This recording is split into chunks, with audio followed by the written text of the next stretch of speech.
Hi. Let me just unmute everyone 1 second. Okay, good evening, everyone. As of now, I've unmuted everyone, and we're going to start in 2 minutes. We'll give people a chance to join.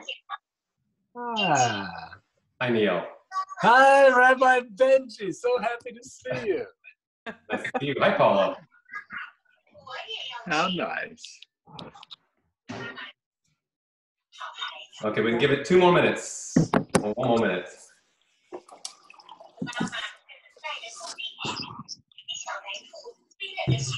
I turned off the video.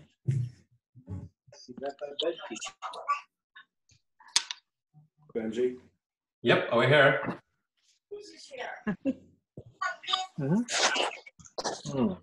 Because I was using interactive?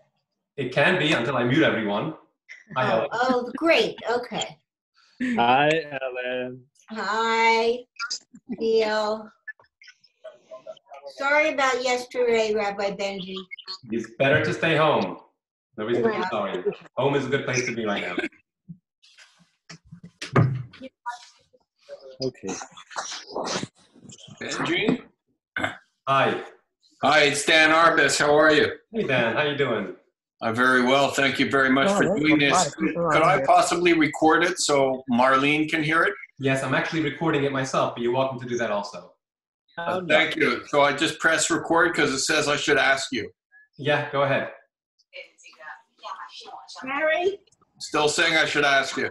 I'm not seeing a request, but it's fine. It's recording on my end. I'll email it to you afterwards. Okay, thank you very much, Benji. Welcome.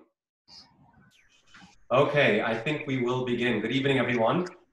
So right now I have everyone on unmute, which means I can hear everyone. If it gets too noisy and background noise, I'll just mute everyone.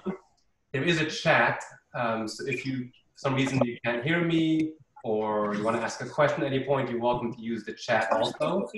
At this point, you're welcome to ask a question anytime. And if I see it's out of a hand, then we'll just leave the question. Yeah. So we're actually going to begin. Lori, go ahead. Lori, you have a question? No, I just wanted to know if you could hear me. Oh yeah, we can hear you, yes. Yep. Okay, thank you.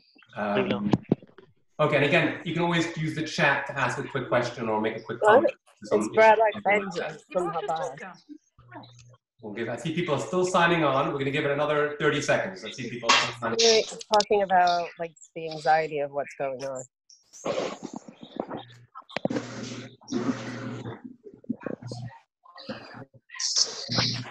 Okay, so let's begin. So the topic was Corona and anxiety, and obviously many people have expressed to me their concern and maybe worry and anxiety. So I don't have any of my own wisdom to share. I'm not an expert when it comes to these things. I'm not a therapist. I'm not a professional, but I do study Torah once in a while. I'm going to mute everyone. I had a request to mute everyone, so I'm going to mute all. Okay. 1 second, do it again. 1 second. Okay, everyone has been muted. If you have a question, please put it in the chat. Maybe later on we'll unmute everyone. There was too much background noise. So again, I don't have any personal wisdom to share. I don't think you want to hear my wisdom. However, the Torah does have what to share when it comes to anxiety. And I would say probably the most important thing is the idea of bitachon. Many of you have heard of it. Bitachon means trust. And if there's one authority that has written more about bitachon, more than anyone else in Judaism, it's the book Chovat Halavavot. I'm actually going to share my screen with you now. And you'll see there a kind of a synopsis of what the Chovat Halavavot has to say. If you don't see the screen with this list of 7 items, please message me in the chat. Otherwise, I'll assume that everyone sees it. So again, if you don't see the 7 items, please message me. This is from Chovat Halavavot, Shar HaBitachon, Duties of the Heart, Gates of Trust, written around 900 years ago.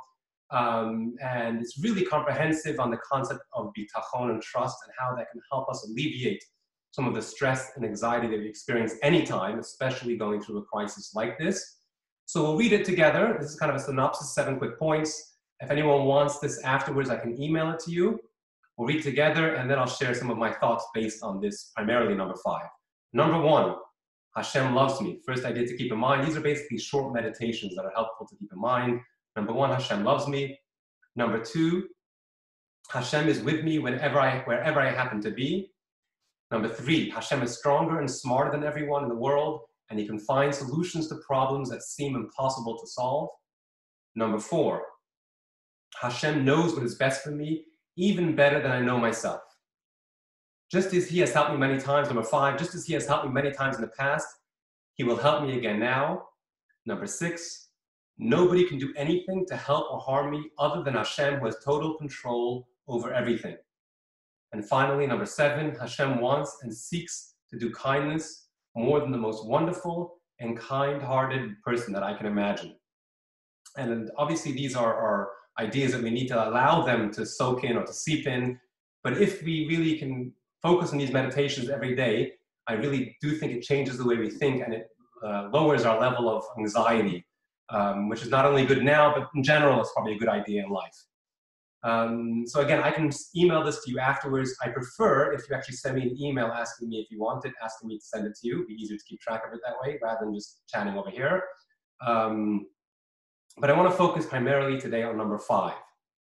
Just as he has helped me many times in the past, he will help me again now. And this is something we discussed on Shabbat.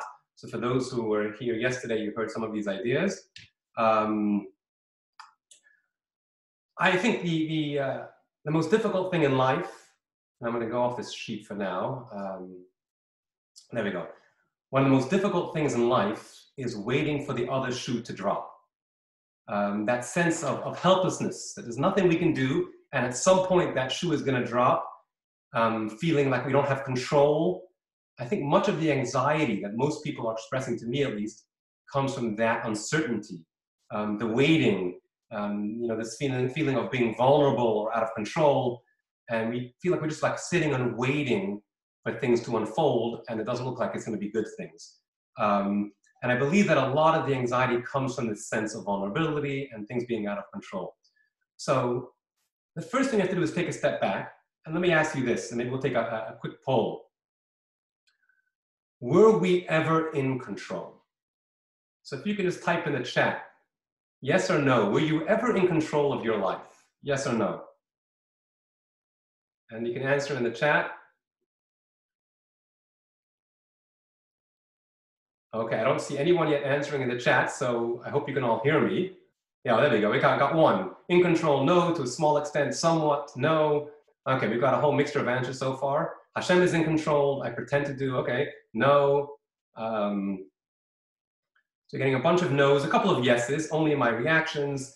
Okay, so the truth is, if you look back, I did this recently a few weeks ago in shul.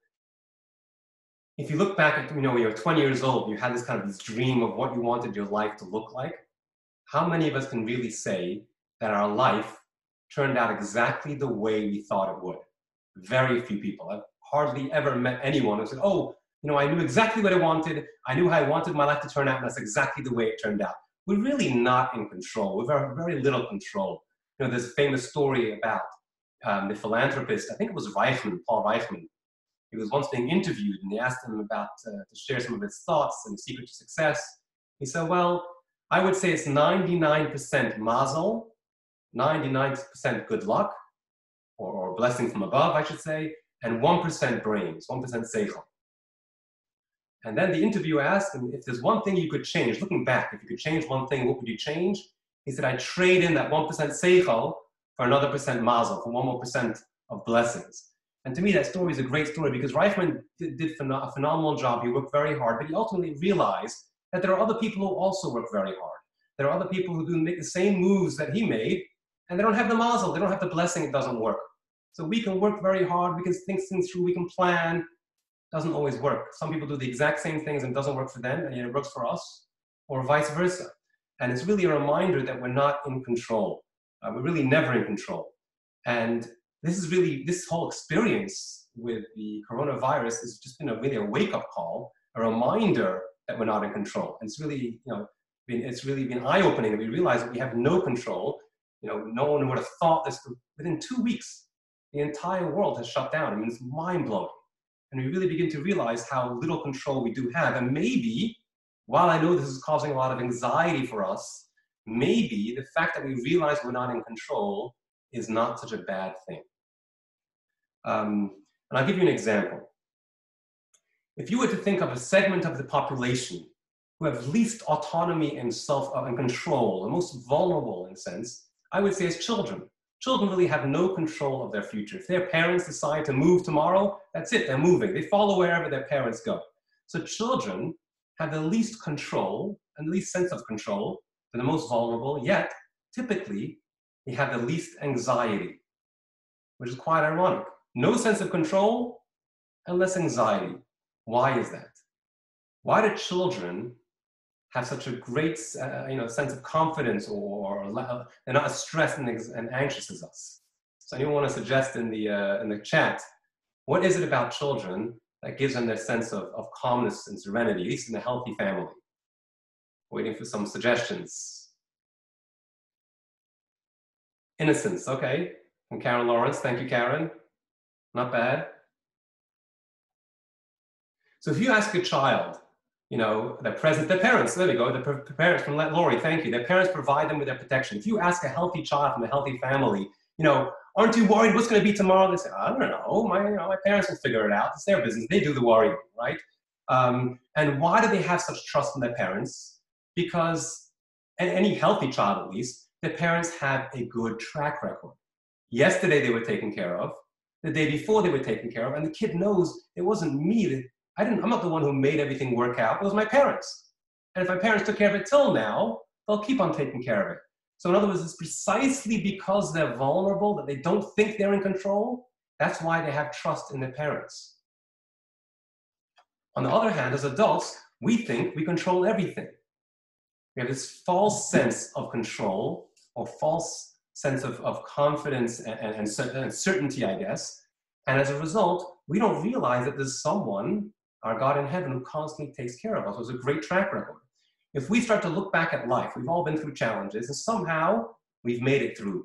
Every single morning, we've had breakfast, or we've had some food, we have something to eat. We've all had food, clothing, and shelter. At least the people I'm speaking to here, as far as I know, we all have food, clothing, and shelter. Our basic needs are met day after day after day. And the reason why we don't give God credit for that is because we think we're doing it.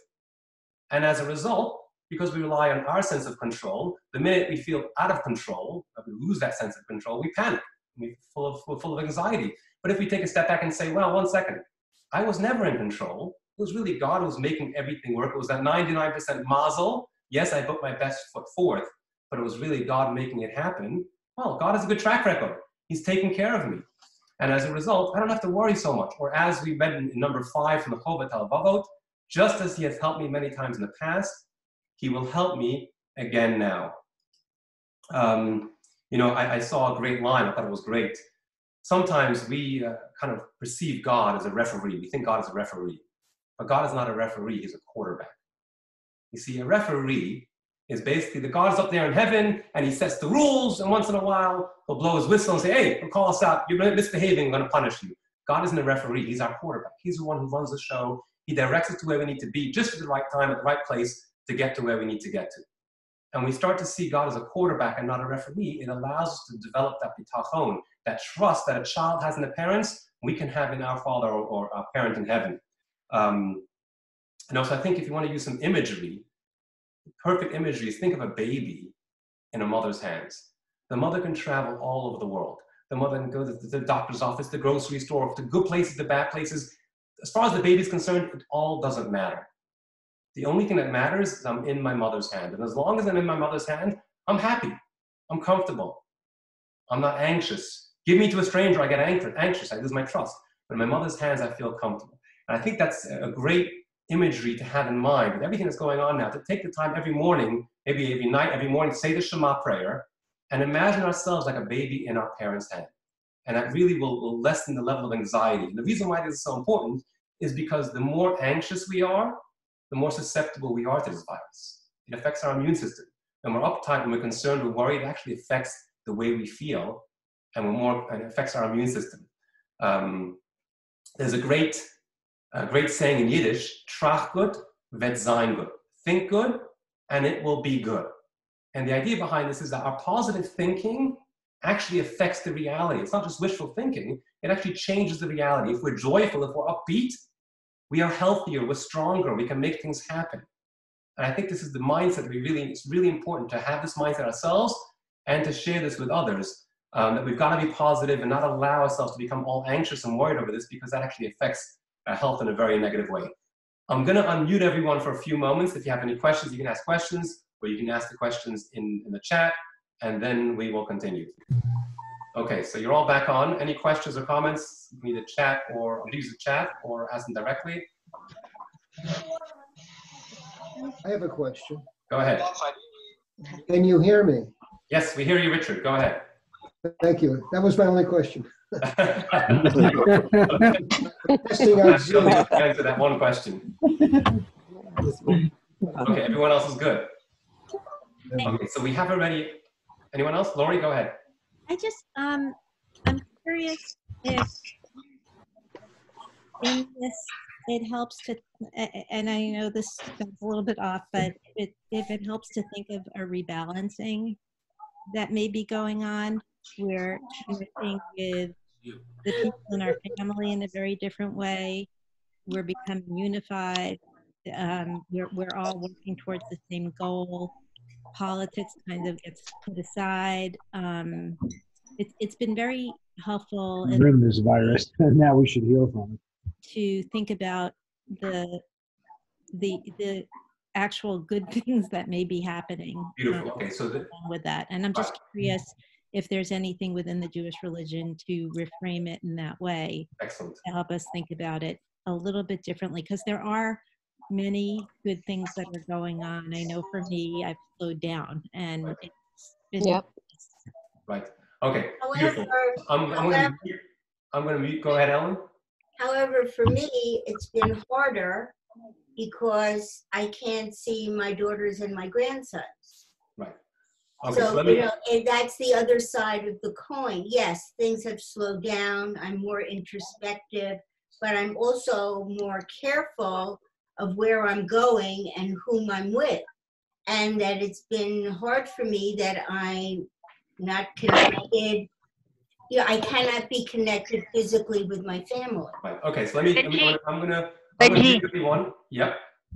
can I just answer very quickly to Eileen on that one? Yes. Because I feel for her. I'm away from my parents and it's hard. But think about the blessing that we have right now. We live in a very highly technological time where you at least can see your kids through the camera. I know it's not the same thing. No, that's true. That's true. We have FaceTime. You have and Zoom. You Okay, have hold on. FaceTime.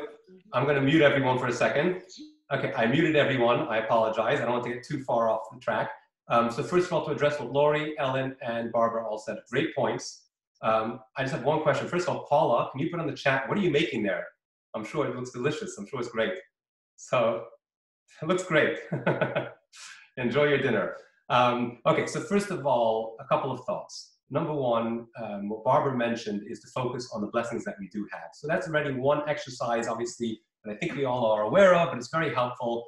We have many, many blessings in our lives. And even with everything going on, and even if we're in isolation right now, we can't see our children, which is very hard, we do need to take time every day to count our blessings. And there are so many, such as the fact that we can have this class online. Can you imagine 50 years ago, if we had to go through this and be stuck at home without any contact? This is really amazing that we can do this, and we can do this with our families. And after this at 9 o'clock, I'm having a meeting with my family all together on Zoom. So we really have to be appreciative of our blessings, and that gives it's a real mood booster. And we take the time to really list our blessings every single day, verbally or write them down. Don't just mentally think about them, but take the time to really focus on them. Number one. So thank you, Barbara and Ellen, for that. Lori, as far as what you mentioned, the blessings. So I shared yesterday the story of my great-grandfather during World War II. He was looking for a way to make a living. He had lost his job. So towards the beginning of the war, he started thinking, okay, what can I do to make some money? What will people need in a time of war? And he realized that one of the things that will probably be needed which ended up being true, was that people would need blackout curtains because he lived in England, and when the Germans would bomb over England, everyone had to either close their lights or completely black out their lights with these blackout curtains so that the Germans wouldn't know where to bomb. So my grandfather used to always say he learned a tremendous lesson in life from this, that the greater the light on the inside of the house, the thicker the black had to be. Or another way to put it is, the thicker the blackness, the greater the light. And it's a very Jewish principle. Whenever we go through a challenge in life, whether it's an individual challenge, and especially a global challenge, it's always there to pave the way for something greater. Or in the words of the Hasidic teachings, Yirida l'tzorach aliyah, every descent is for the sake of an ascent. Every time there's a downfall, it's in order to pave the way for something greater. The analogy used in Hasidut is one of a seed. If you take a seed and plant it in the ground, as long as the seed remains a seed, it will never really grow, at least not exponentially. Only when it rots and it experiences that decaying and the rotting, which is painful, I'm sure, it really experiences that self-nullification, only then can it turn into something far greater. And the same is true in life, whether it's in business, in our families, or globally. When these things happen, we have to recognize that these are tremendous opportunities. And it's important to shift our mindset. Instead of saying, woe is unto me, or what will be a worry, we have to start asking questions. Okay, how will I become a better person from this? What will this help me in life? Will I become a better parent?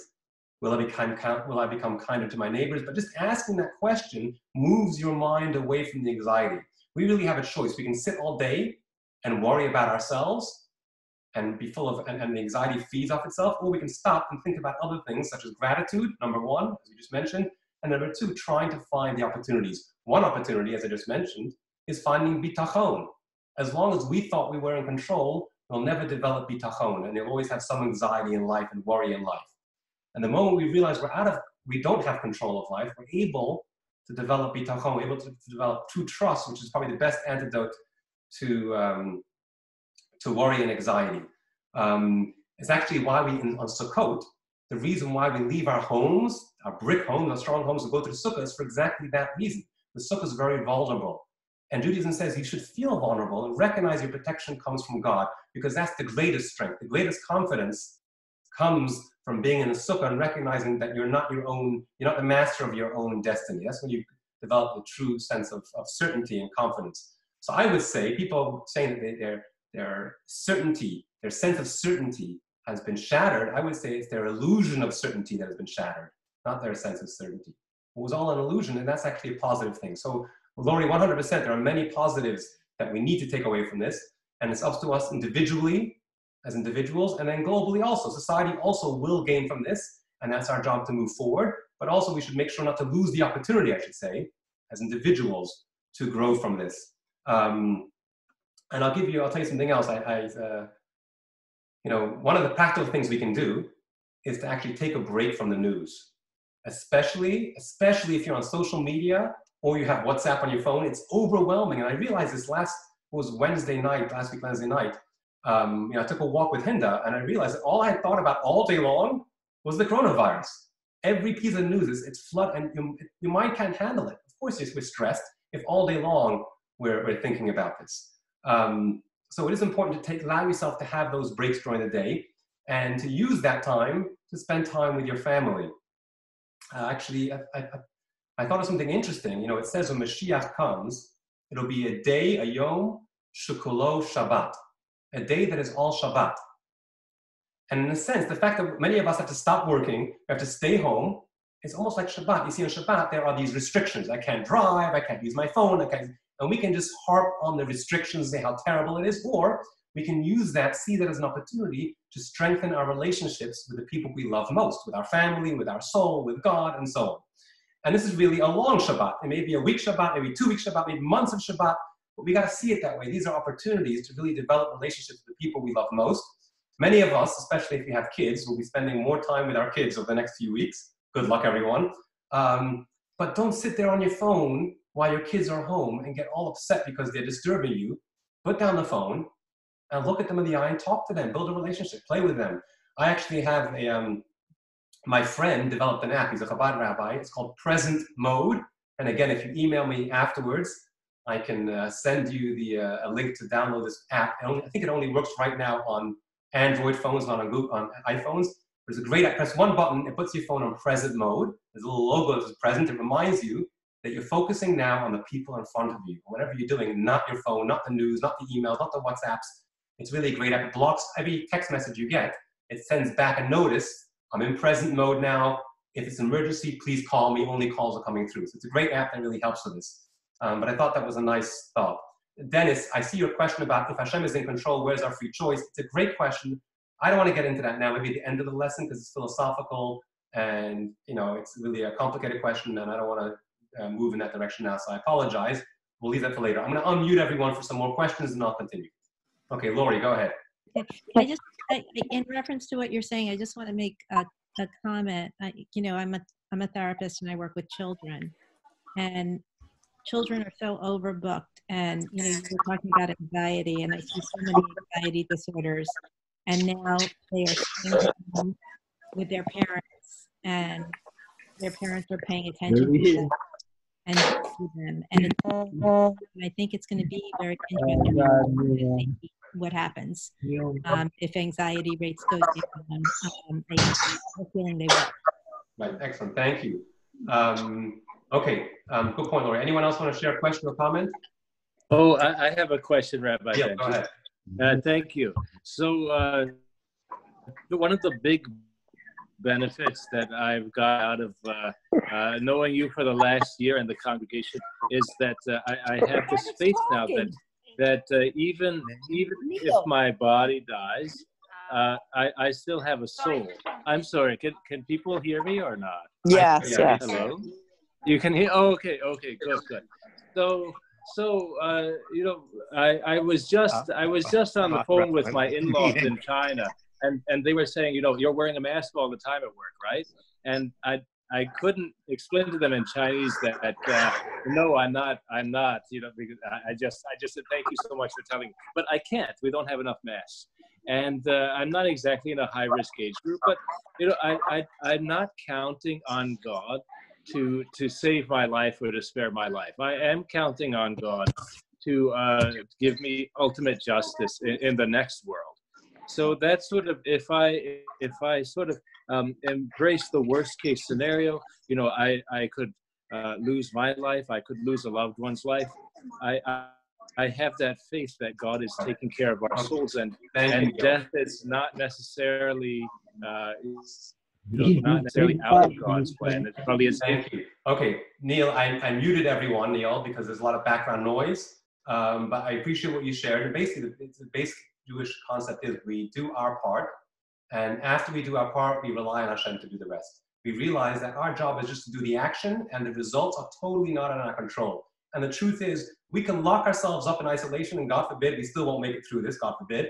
And we can run around, and we will. God's in control. But our responsibility is, what God wants is us to do the right thing, the responsible thing. And that's to take every possible precaution in this case, because in Judaism, it's a mitzvah to guard our soul and to protect the health of others. And that has to be our mindset, but not with panic, but simply because it's a mitzvah, it's the right thing to do, not with a sense of panic. Okay, so I want to move on with one more idea, and we'll take any more questions or comments before we call it a night. So talking about, we really have control over our mind. It's important to bear this in mind. We can choose what we think about. And it's almost like, your mind is like a horse. And if you don't take the reins and direct the horse, it'll schlep you all over the place, wherever the horse wants to go. And it's usually not a good place. On the other hand, we are able to take control of that horse, take the reins and control our mind and direct it to where we want to direct it. So if we don't control our horse, if we don't take the reins, our mind's going to be anxious. We're going to think about worrying thoughts the whole time. But we have the ability at any point to control what we think about, to think of gratitude. As I mentioned, think of bitachon, thoughts of bitachon. Number 3, how can we grow from this? Number 4, and perhaps this is the most important, I want to share with you 2 pictures, okay? We'll see if I can get them on the screen. 2 different pictures, give me a sec. Okay, here's picture number 1. Okay, so if you don't see picture number 1, just type in the chat box if you don't see picture number 1, but I'm assuming you all see picture number 1. I've learned something interesting in life, that when we go through a crisis, it really brings out our true colors, who we really are. And this week, there were two pictures going viral. One is the picture that I saw of people fighting over toilet paper. This is the picture you see right now. And the other picture, let me get the other picture, 1 second. The other picture was such a stark contrast because you see how other people can choose to react. 1 second, I hope you can see this picture. It's not very big, let me try and enlarge it. Okay, this picture is of a yeshiva student in New Rochelle who went to one of the quarantine homes on Purim, but stayed outside to read the Megillah 10 feet away, and the family was inside. And you see the stark contrast of how we can react in times of crisis. We can think only of ourselves. Oh, I need toilet paper. What if I run out of toilet paper? I need cases and cases. And all I think about is myself, and I fight with the people around me. Or I can say, okay, this is a crisis. How am I going to help the people around me? And ultimately, ironically, the people who only think of themselves will unfortunately be worse off because they'll be full of anxiety. And those who are busy thinking of others, they may not have as much toilet paper, but they'll be a lot happier. I take personal pride in this picture that you're seeing because that boy there is actually my son, Yisrael. And I must say, I'm boasting a little bit, but I'm very proud of him. He spent the whole Purim day for hours, staying only on the streets, obviously, of New Rochelle, away from the houses, but reading Megillah, one after the other. He read for dozens of families. He read the entire Megillah and brought them some of the joy of Purim. But I think this is a very important mindset to take the time every day and say, okay, there's a crisis. People are going through a hard time. What am I going to do to help?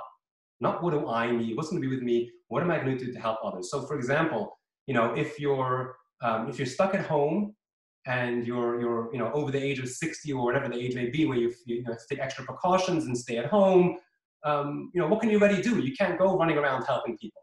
So what can you do? Well, if that's the case, pick up the phone and call any person you ever met that you can think of and check in. Say, how you doing? I'm thinking of you. It makes a difference. Think of the other people and call. A simple phone call can make a difference. If you're young and you're able to get around with precautions, maybe think about delivering food and going grocery shopping for people who may be stuck at home. If someone's has health issues or a compromised immune system and so on, they really shouldn't be going grocery shopping, especially if it's as chaotic as they make it. I haven't been to a grocery store yet, but they say it's chaotic.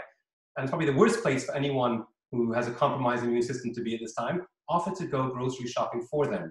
We're actually thinking of setting up a system through Chabad, offering this service that people can volunteer to deliver groceries for people. You can just drop it off at the front door and then leave it there and so on. But I think it's a very, very empowering mindset to have. Rather than turning it inwards, what's going to be with me and being full of anxiety, turn it outwards. So just to summarize, and I'll conclude with a story, and if anyone has any comments. Okay, so, I see here someone, Neil. Neil wrote, 2 students from Chabad Yeshiva next to me brought me the Megillah to my house. Very impressive. Thank you, Neil, for sharing that. And then I see Amy Kessler. Thank you. This is part of our homeschool for our kids, ages 6 and 8. Mitzvah of the day. Great. Even kids can do this. Feel more positive and in control and use. Feel more positive and in control and useful. Thank you, Amy. That's a great idea to teach our children. This is actually a great opportunity for those who have children. Our children are looking at us and they want to see how we react. And if we're busy fighting over toilet paper, what message are we sending our children? And we have a great opportunity, such a great and powerful lesson when our children who are watching us, they see how we react to this. It's an once in a lifetime opportunity to really educate our children to be wonderful people and to learn how to deal with the crisis and so on. So just to summarize, it's really about controlling our mind, not just thinking about and worrying, anxiety all day long. So think about how Hashem watches over us and has done a great job until now. If He took care of me yesterday, He'll take care of me tomorrow. I'm like a child in God's arms, number 1. Number 2 is I have to look for the opportunities to become a better person and for my family to become better and for society to become better. I'm going to focus my mind constantly on, what am I going to take away from this? What do I learn from this? How am I going to become better from this? And then finally, number 3 is to focus our thoughts on others. What can we do to help others? And I think these 3 ideas or mindsets can be very helpful. I'll just conclude with a story and then we'll take any comments or questions. I shared this story yesterday in Shul, so for those who were there, forgive me. So this story is about a young child named Nissan. I heard it from a pretty reliable source. Nissan was sent to Auschwitz with his father when he was 10 years old. And his father, unfortunately, did not survive too long in Auschwitz. He was all alone in the camps. But this was towards the end of the war. He managed to make it till towards the end of the war to the Death March. And we all know about the infamous Death March. It was really horrible. Most Jews who went on the Death March did not survive. And this little Nissen is trudging along. He's 11 years old. He's hungry, he's tired, he's weak. He has no shoes. His feet are being ripped apart. And mile after mile after mile. And what happened was, if he stopped to take a break, if you sat down even for a second, the Nazis would just shoot you, because there was no room for Jews who were too weak. And he kept on going until finally he felt he just couldn't do it anymore. And he was ready to step out of the line and end it all, when suddenly he had these flashbacks, and he sees himself sitting at home when he was younger, a few years earlier, sitting at home at the Shabbat table. And his father is sharing a story his father would often share about the Baal Shem Tov. There was once an individual who went to visit the Baal Shem Tov from a far away, a distant village. And he's by the Baal Shem Tov late at night, and all of a sudden a messenger comes in, your wife's in labor, you need to go back. I can't go back now, it's the middle of the night, I have to go through the forest, it's dangerous. He's scared to go all alone in those days, to go back to town through the forest in the middle of the night was extremely dangerous. So he turns to Baal Shem Tov, what should I do? The Baal Shem Tov says, go. Go, and don't be concerned, because a Jew never walks alone. Now, I want to show you a little picture.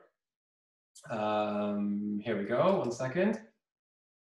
Okay, so assuming, I hope you can see this. Okay, you should be able to see the Siddur. This is the first page of the Siddur that we use at Chabad every week. You'll notice here, new amended Hebrew edition with an English translation by Rabbi Nissen Mangel. So this is the little boy Nissen, who at that point in the march kept on telling himself, a Jew never walks alone, a Jew never walks alone. And he all the way till the end of the march, till he made it to the next camp, he was able to survive by telling himself, reminding himself constantly, a Jew never walks alone. He survived the war, and as you can see, he became a great scholar. He actually translated the Siddur that we have, and many other works have been translated by him. He has a beautiful family. He lives now in Crown Heights. May he live for many, many long years in good health. But that's really what it boils down to, is we have to remember that we never walk alone. God is always walking with us, and if we have that sense of trust, it alleviates a lot of the anxiety that we're feeling. If anyone has any questions or comments, I'm going to unmute you in a second. But before I go, or let's unmute, a couple of quick things. First of all, if you would like a copy of the synopsis of the Chobat HaLevavot that we started with, the 7 items, please send me an email. Then there was something else I said you can send me an email for. I forgot what it was already. Whatever that was, you can send me an email for. And in addition, we will hopefully be sending out an email either today or tonight or tomorrow with some additional information. I'm hopefully going to be sending out a 5-minute clip every day, an inspirational clip to keep people's spirits high. And in addition, if we do this volunteer thing where you can volunteer to send groceries to other people, to deliver the groceries, we will let you know. Okay, I'll mute everyone, and you can either put the question in the chat or you can try and ask the question directly. I'll tell you what, you know what I'm going to do? I'm sorry. I just unmuted everyone. You can unmute yourself now if you have a question, so we don't hear all the background noise. You can unmute yourself, and then you can ask a question if anyone has any questions or comments. And if you can't seem to figure out how to unmute yourself, then just send me a chat message. Rabbi Benji, I unmuted myself. Go ahead. I love this. Can we do it again soon? I will do my best. I have to find a way for it. But yes, I will send out a notification. Thank you. Thank you. So I'll mute myself again. Okay, thank you. Anyone else? Rachel, you're very welcome. Lori, you're very welcome. Thank you so much. Thank you for joining. This was great. This was great. Thank you, Ellen. Really inspirational and very worthwhile. Thank you, Ellen. Thank you, Rabbi. I'm sorry I only got the last few minutes. Who's this? Doug Kahn. Oh, hi, Doug. Thanks for joining us. Yeah. The other thing I was going to email to everyone was the app called Present Mode. If you're interested in this app, I think it's a great app. Send me an email. I'll send you the link for that. Benji? You're very welcome, Dennis. And yeah, go ahead, Dennis. Can we do this for Minion in the morning? For Torah study, it works a little bit better than prayer, but for Torah study, it works. Okay, I think that's it for tonight. Thank you everyone so much for joining. I will send out a notification if we have any other online classes like this. in the near future. Have a wonderful night. Stay healthy and stay happy. Take care. Amen. Thank you. Thank you. Much. Thank you. Thank you. Good night, everyone. Okay.